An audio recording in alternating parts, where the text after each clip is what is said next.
Modernizar e fortalecer o músculo da administración local. Ese é un dos obxectivos principais que se marcou o Goberno municipal para este mandato.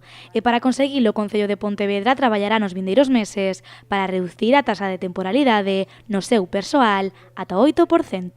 O que pretendemos é chegar a ese 8% de taxa de temporalidade que se establece na norma e que estamos moi próximos. Nos creemos que despois de todo o traballo que se leva facendo alá para primeiros de 2020 estaremos si non 8% rozando moito, seguramente cheguemos, incluso baixemos algo en algún momento, non? Eso é importante porque eso así o manda o ordenamento, a legislación, e temos que cumplilo, non?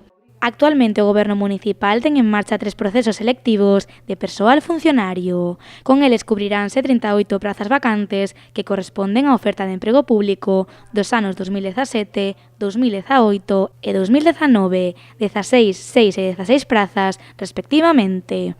Con estas convocatorias reforzarase sobre todo o cadro de persoal da policía e dos bombeiros. Todo este esforzo de vacantes e de oferta de emprego público, unha das partes que máis se vai a fortalecer é a policía local, como ben vedes, non?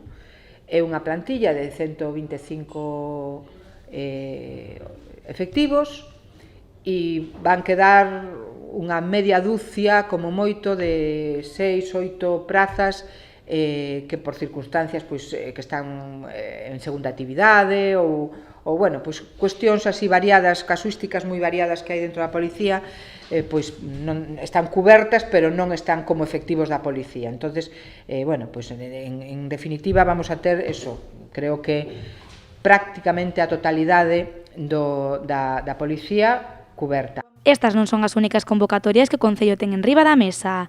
Durante as vindeiras semanas o Goberno municipal negociará cos sindicatos 14 prazas para o ano 2020. Aquí se incluirán por primeira vez prazas para persoas con discapacidade. Terei en estes días unha reunión con eles, un pouco, eles me contarán as cousas que despois falaremos nas mesas de negociación, e eu escoltarei e, tomarei nota, e despois, cando cheguemos ao momento das negociacións, abordaremos as temáticas da menor maneira posible.